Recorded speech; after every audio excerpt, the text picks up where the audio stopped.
When you think about careers in the medical field, you're probably thinking doctor, nurse, surgeon, etc. What you're not thinking of is a histotechnologist or a anaplastologist.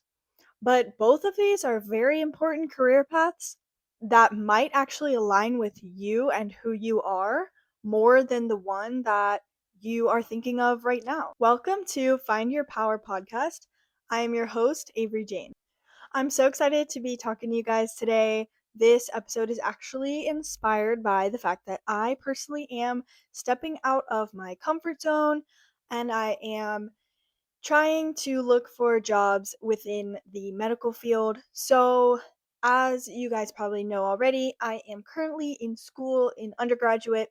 So, technically, I don't have a certification yet of any kind for the medical field, but I am pursuing a career path within that field. So, I am trying to kind of, as they say, get your foot in the door.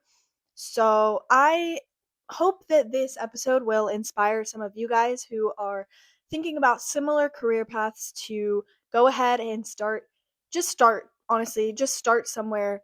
Get your foot in the door. It doesn't have to be something that you love, or it definitely doesn't have to be the end goal. But honestly, just starting anywhere, starting somewhere, like I said, is the best way to do it.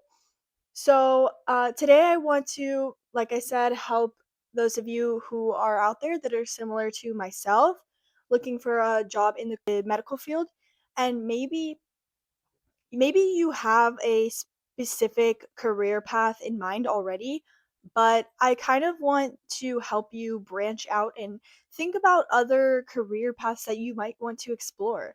You are still young. I don't care how old you are, but you are young and you have years ahead of you. You have so much time to do whatever you want in life. So, maybe you're in high school or college, or maybe you're not and you're not in school at all. Maybe you're in a career right now that you've been in for 20, 25 years and you're just ready to start something new. This episode is for anyone that's really just looking to find interest in the medical field. And you might just be curious about it. That's okay too. I think this episode is going to be very interesting, honestly. So if you're just kind of curious, just join me today and keep listening. But the main thing I want to do in this episode is just go through some options that are out there that you might not even know about. I really like finding those like niche type of career paths or jobs that you probably didn't even know existed. And then when you hear about it, you're like, oh, yeah, somebody has to do that, right? But I don't know anything about that job. And also, I never thought that that is a job, right? But of course, after you hear about it, you're like, yeah, somebody has to do that, right? Because there are so many working parts together in the medical field and in medical positions, hospitals, clinics, any type of career path in the medical field. There's so many working parts that have to go together. So at the end of the day, you're bound to find something that fits you. I want to start this episode by talking about what the medical field actually includes. I think that term is thrown around a lot of times these days, the medical field this, the medical field that. But I think that we usually associate it with, like I said in the beginning, those broad career paths: doctor, nurse, surgeon. I don't know, those are the ones that come to the top of my head whenever I think of it, honestly. I think that's just kind of the ones that are ingrained into us at a young age. But some people don't realize all of those jobs that are actually considered the part of the medical field. The internet says that the medical field encompasses the practice of healthcare, including prevention, diagnosis, treatment, and management of diseases and health conditions. So, all of those things combined, there's bound to be a job out there that's going to suit you. But you can work with patients or not within the medical field. You can work in labs or offices. You can work on computers or on your feet. And you can work with a focus in either science, psychology, engineering, business, technology, or combinations of all of those, or some of those, or whatever you really find interesting. Healthcare is a giant ecosystem, and there's a role for every personality. So, to go through some main categories for medical careers, And I'm going to give some career examples within them as well. So there's direct patient care. These are kind of the traditional roles that you think of. Physician, there's an MD and a DO. So a MD is a doctor of medicine, and a DO is a doctor of osteopathic medicine. Both of those are certified doctors or physicians. There's a nurse, registered nurse, RN or NP is a nurse practitioner. There's a PA, which is a physician assistant, a physical therapist, occupational therapist, speech language pathologist, and paramedics and EMTs. So, if you are the type of person who loves working hands on with patients on your feet, doing those very active hands on activities, I think that category of medical careers are going to be probably more curated towards you and who you are. Another category is the diagnostic and imaging. Some examples of this will be a radio I can't say this one, but radiologic technologist, an ultrasound or sonography tech, MRI technologist, or nuclear medicine technologist. So those sound very interesting, but like I said, very important roles in that. Another category would be laboratory and research. So this may include a medical laboratory scientist, a histotechnologist, like the position I mentioned in the beginning. If you're curious, this is someone who specializes in the preparation and analysis of biological tissues for microscopic examination. And also a cytotechnologist. This is a professional that examines cells to detect the presence of cancer and other diseases. Very important position. Research coordinator or a clinical trials manager. The next category will be rehabilitation and therapeutic. This will be a exercise physiologist, recreational therapist, respiratory therapist. Also, there's a prosthetist, kind of a hard word. That's a professional that creates and fits artificial limbs.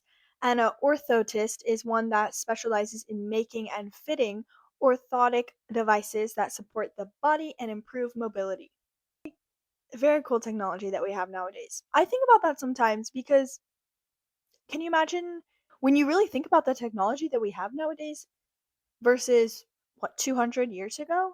It's actually astronomical. There's also pharmacy and medication. This may be a pharmacist, pharmacy technician, or pharmaceutical researcher. Then there's mental and behavioral health category. This may include a clinical psychologist, a psychiatrist, a counselor or therapist, and or a behavioral health technician. The last main category that I found in the healthcare field will be health administration and public health. This might include a healthcare administrator, an epidemiologist, which is a health professional that identifies the causes of disease and those that are at risk of contracting it and how to stop it or control the spread. Very, very important, especially during the COVID pandemic. A health policy analyst, a person that does medical billing or coding, and this is a healthcare expert who uses the computer and communication skills to assist in the medical billing process and ensure the accuracy of data. There's also a health informatics specialist. This is a professional who bridges the gap between healthcare and information technology. They focus on acquisition, storage, retrieval, and the use of information to improve patient care. Now, for a fun part, I found 10 specific or niche or whatever you want to call it, underrated kind of careers that you probably didn't know or think about existing. There are many more, but these are the most interesting or unique ones that I could find. If you know of one that I'm not mentioning in this, please comment down below and list it because maybe it could be helpful or maybe it could be fun or both. So, the first one is a perfusionist. This is somebody that runs the heart and lung machine during open heart surgery. This is a position that is very high salary and low awareness role. If you think about it, that's crazy important, but at the same time, you don't really do much, I feel like.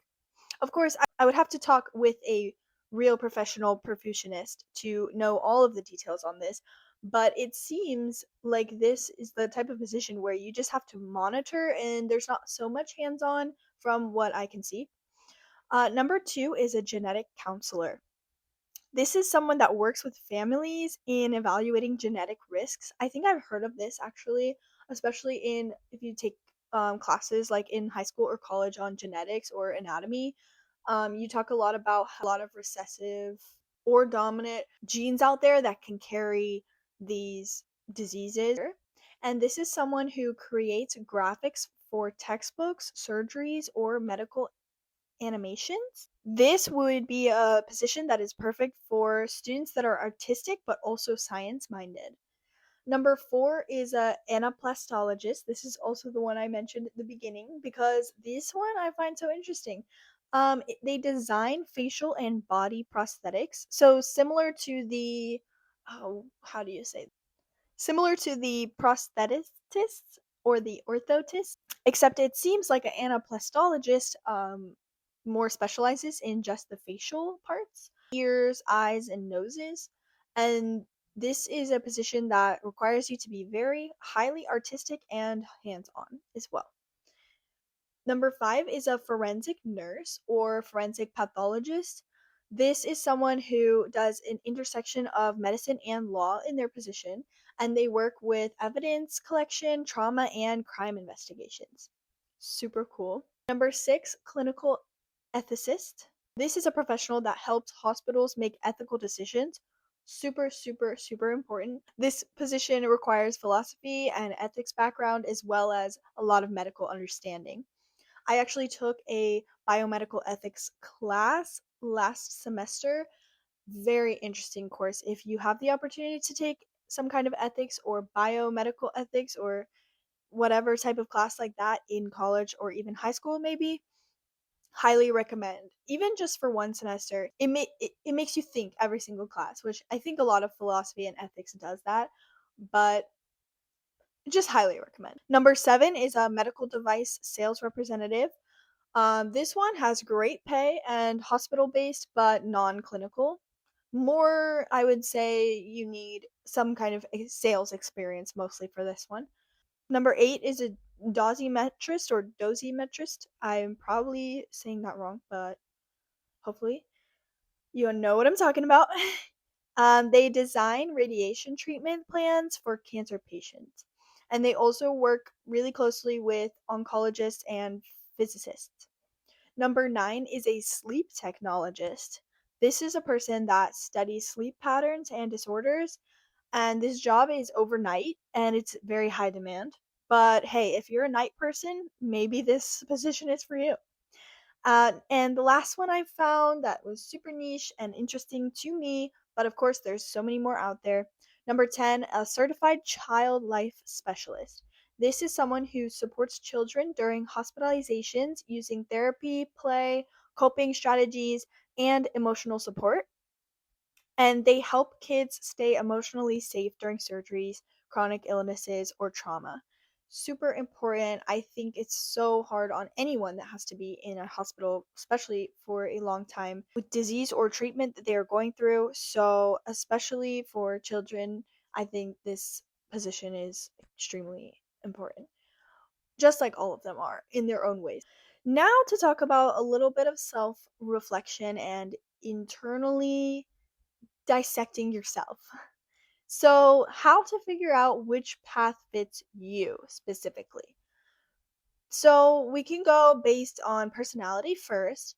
Think about if you like direct interaction, you're probably going to want to go with one of the ones I mentioned in the beginning, like a hands on patient kind of position, PT, physical therapy, nursing, or PA, a physician assistant.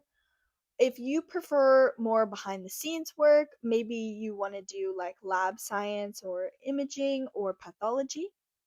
If you love technology, maybe you want to go on the radiology or informatics, perfusion, or even medical engineering route.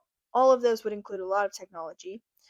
Or if you love psychology, then maybe you want to do the counseling route or maybe a psychiatric nurse practitioner or behavioral health, depending on the amount of schooling that you want to do. Because, especially here in America, but of course, all the other countries out there, you have to do lots of schooling for those higher up medical career jobs. So, depending on the amount of schooling that you would like to do, if you want to do the minimum, which would probably be about 2 years, you can do something like EMT, paramedic, a radiology tech, or a respiratory therapist. 4 years might be a lab scientist, health informatics, or exercise physiologist. This might be just like having a bachelor's degree. If you'd like to do a master's degree, you could look at physician assistant, an occupational therapist, or there's also a speech language pathologist. And if you're interested in going into a doctorate, you may be interested in being a medical doctor or doctor of medicine, a psychologist, or a pharmacist. And to talk about another way you can decide what type of path you would like to go on is based on lifestyle preferences. So, if you don't want to work nights or weekends, maybe you might think about outpatient therapy or informatics, or honestly, any position that is in a clinic or some kind of setting that is only open on the weekdays and also during the day. If you're very adrenaline focused, maybe you want to go into EMT, paramedics, ER, or maybe even being a surgeon. And if you really would like flexibility in your position, maybe you look into travel healthcare, home health, telehealth, or telemedicine. Now we need to talk about the truth in going into the medical and healthcare field. So, I want to really give you guys a realistic picture here because I think when people think about going into the medical field, they think being smart, they think high salary, they think very good job security, always growing, which are all very important things and very beneficial if you are looking to go into that path. But I think it's also important to consider some of the cons that you might face when going into the medical field. So, to start with the pros, there is the high job stability and demand, which, like I mentioned before, you will be doing meaningful, purpose driven work in almost all of these positions, basically all of them. There are many paths and many salary levels, so you can basically find whatever you're looking for. It's very easy to transition between specialties. If you already have that certification, that doctorate, that master's, whatever degree you have, once you get your foot in the door with that degree, it's very easy to kind of transition and bounce around from there to similar positions or specialties. And there's also a lot of opportunity for advancement, kind of branching off of that similar idea. And like I said before, there are roles for introverts, extroverts, artistic people, or science minded people, many different career paths with many different personalities. Some cons to consider in the medical field may be emotional burnout. This is also something that I think a lot of people within all customer service kind of positions may experience. This is kind of something that comes along with working with patients. There's going to be days when people are very high, very happy, very vibrant, and there's also going to be days when the people that you're working with are sad and disappointed and discouraged. But I think that also comes along with a lot of customer service experiences. There's also long schooling for some of these careers, like I mentioned before. So you have to kind of be realistic on how many years you would like to spend doing school. So then you can kind of identify which position you'd like to go into. A lot of these can be stressful environments, and there's a lot of shift work that is really long, depending on the job, but some may have 12 to 24-hour shifts, and sometimes longer if you're doing overtime, especially in the positions that are in hospitals or any kind of clinic that is open 24 hours, 7 days a week. And some of these roles also involve bodily fluids, trauma, or emergencies. So if you don't do well with seeing blood or other bodily fluids, be very careful in the path that you're choosing. But I think that goes without saying. So, preparing in college is very important when you would like to go into one of these positions, starting in college or even in high school. is a really good idea to kind of just start somewhere. So, some ways that you can prepare in college or high school or wherever you're at is trying different experiences. This may include shadowing, volunteering, working as a patient care tech or rehab aide or medical scribe. And this is the type of position that is usually it could be part-time or full-time, but it's usually, very base pay, kind of a good position to get your foot in the door. It does not have to be the end goal, but it's usually a good one to start out with. There's also many research assistant positions that you can look into, or kind of researching in a lab in general, especially if you are in college or at a university. They may offer some kind of research positions there. You can also take classes that help you, whether you're going to take them online or in person through college or high school. There is anatomy and physiology, psychology, statistics, public health, and biology and chemistry are very important for some positions, as well as physics. And the last thing you can do is to build connections early. So, whether that's joining pre health clubs, which they might have some at the college or university or even high school that you are attending, you can talk to advisors, and you can also attend hospital or career fairs, which they might also have some type of hospital or pre med career fairs at your school that you go to as well. So, you could always look that up and check those ones out. So, some final thoughts on this is that the medical field is not just one path, it is many. There are so many different opportunities out there, so many different positions for so many different personalities. You don't need to have everything figured out right now, and honestly, you shouldn't. In my opinion, if you have a whole complete plan out of your life right now, it's probably not going to go according to that plan. So it's better to kind of just go in a flow state and figure it out as you go. You can start exploring, asking questions, shadowing. I think asking questions to people that have more experience than you is very, very important. And we don't take advantage of it enough, honestly. Anyone that may have more experience in a certain position that you're looking at, just ask them questions. A lot of times they're totally willing to answer your questions and talk about themselves and their experience and their lives. And it can be very valuable to you to do this as well. And this field, like I said, has a place for every personality and every passion. So if you're feeling stuck right now, that's okay. It's not going to be a forever thing. You're not alone in this, and everyone has gone through stagnant moments in their life, and you will get through it just as they did. I think that basically wraps up everything for today. I really hope that you guys found this useful. I did have to record this entire second half of the episode over because I actually wasn't recording the second half. So I really hope that you guys found this helpful and that my many minutes of talking didn't go to waste. But you guys can tune in every Thursday to listen or watch on YouTube or Spotify. I am also now on Apple Podcasts, Amazon Podcasts, and Audible, but that's only for audio. And make sure to check out the Instagram or the TikTok. Both have the same handle at Find Your Power, all one word, underscore podcast. And feel free to DM me on either one. Thank you guys again so much for tuning in and listening. I really appreciate all of you guys being here. If you enjoyed, please rate the podcast 5 stars. It really helps the podcast grow. And leave any comments or reviews if that you wish. I am open to constructive criticism, but please be nice.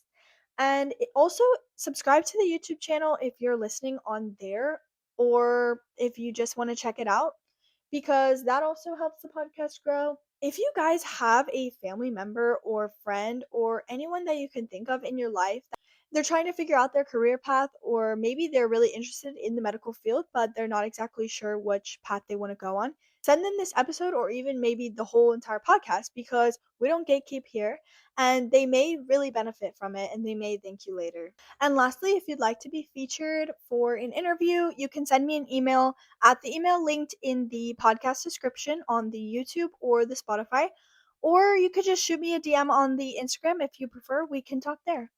I will talk to you guys again soon, and don't forget, we will find your power.